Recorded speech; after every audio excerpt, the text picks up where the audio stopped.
सभी को हाथ जोड़कर नमस्कार। पिछले 2 दिनों से लगातार कक्षा 9 और कक्षा 10 के बच्चों से एक बात जानने की कोशिश कर रहा हूं कि वो घर पर जाकर के प्रैक्टिस क्यों नहीं कर रहे हैं।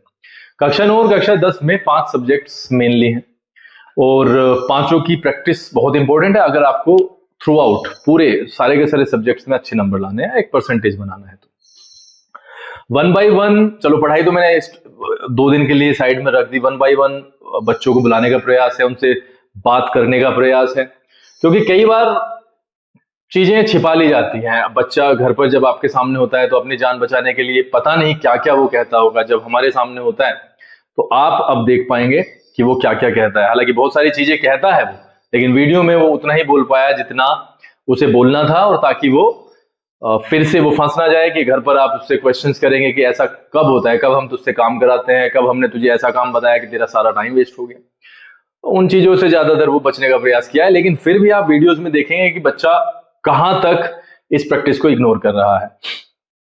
5 सब्जेक्ट्स हैं, पांचों सब्जेक्ट्स की 1 by 1 तैयारी होनी चाहिए। मेरा अपना खुद का विचार यह कहता है कि 5 घंटों से कम की पढ़ाई अगर की है तो नंबर वही 60-70% आने हैं, और ये बिटर ट्रूथ है, ये कड़वी सच्चाई है। इसको हम सबको समझना पड़ेगा। कई बार आपने सुना होगा कि बच्चे ने कहा कि आज पीरियड नहीं चला, पढ़ाई नहीं चल पाई है। तो मेरा सीधा सा साधारण सा एक क्वेश्चन है कि क्या पिछले 6 महीनों से एक भी पीरियड नहीं चला? क्या पिछले 6 महीनों से एक भी सब्जेक्ट में एक भी चीज नहीं कराई गई है? और अगर कराई गई है और आज नहीं कराई गई है, वो पिछली बार कराई गई थी, 2 दिन पहले कराई गई थी, 10 दिन पहले कराई गई थी, क्या वो प्रैक्टिस के जरिए उसको उसने ठीक करने का प्रयास किया है? क्या वो प्रैक्टिस कर रहा है? और अगर वो प्रैक्टिस नहीं कर रहा है तो ये चिंता का विषय है। वो ऐसा कह सकता है कि ये तो मुझ पे आता है, लेकिन यकीन मानिए ये संसार का सबसे बड़ा झूठ है जब ये जो बच्चे हैं हमारे यहाँ पे पढ़ते हैं, जब वो ये कहता है कि ये तो मुझसे आता है। यकीन मानिए 90% से ज्यादा बच्चे इस मामले में झूठ बोल रहे हैं।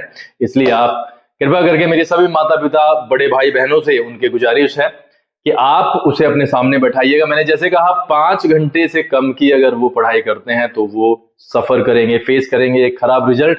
आप उम्मीद में रहोगे कि हमारे बच्चे के 90+ आएंगे, 80+ आएंगे, नहीं आ पाएंगे, क्योंकि जब वो जब वो एग्जामिनेशन हॉल में बैठेगा, तो जब एग्जामिनेशन पेपर उसके सामने होगा तो वास्तव में उसे सरप्राइज होगा, क्योंकि वो पूरा पूरा साल नहीं पढ़ा। उसकी आत्मा को, उसके मन को पता है सिर्फ हम तुम ही धोखे में रहेंगे। और बहुत सारी हद तक मुझे भी पता है, क्योंकि हम नोटबुक यहाँ पर जब चेक करते हैं, बच्चों को बोर्ड पर बुलाते हैं तो पता चल जाता है।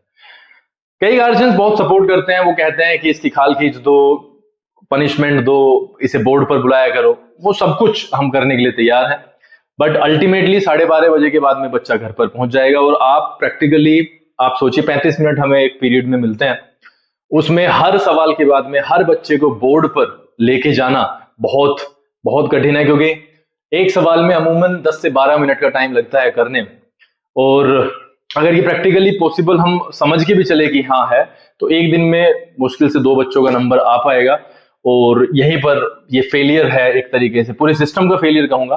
बट अगर हम सभी एज ए गार्जियन घर पर ये कसम खा लें कि बच्चा यहाँ पर पढ़े और लगातार पढ़े, तो शायद चीजें सुधर सकती है। मैंने यहाँ का हाल बता दिया आपको कि यहाँ पर जो बच्चे पढ़ते हैं वो उस लेवल पर पढ़ाई की तरफ नहीं जा रहे हैं, और उसका स्ट्रेट सा मैं यही कारण कहूंगा कि घर पर आपको यह तय करना होगा कि चाहे पढ़ाया है आज या नहीं पढ़ाया है, वो हम स्कूल में जाके निपटेंगे। उनसे पूछेंगे कि पढ़ाया गया है तो कितना, या नहीं पढ़ाया गया है तो उसके रीजंस क्या है। बट अगर पास्ट में एक्सरसाइजेस हुई हैं, पास्ट में चैप्टर्स, लेसन हुए हैं, तो उसकी प्रैक्टिस कहां पर है? और यदि आप प्रैक्टिस नहीं कर रहे हो तो उसे करके दिखाओ, उसे सुना के दिखाओ, उसे पढ़ के दिखाओ। ये बिल्कुल स्ट्रेट सा नियम है। मैं हमेशा ऐसे ही कोशिश करता रहा हूं, कोशिश करता रहूंगा, और अब की बार ये जो कोशिश है, जो कि कल से, मंडे से बहुत बड़े लेवल पर होगी। चाहे पढ़ाई थोड़ी सी कम चले, लेकिन मैं बच्चों को पकड़ के चलूंगा। उनके फेयर नोटबुक्स, उनकी प्रैक्टिस की नोटबुक्स आपको मेरे साथ में सपोर्ट करके बनवानी पड़ेंगी, ताकि उनके एग्जामिनेशंस में और जो रिपोर्ट कार्ड उनका आएगा वो बेटर आए।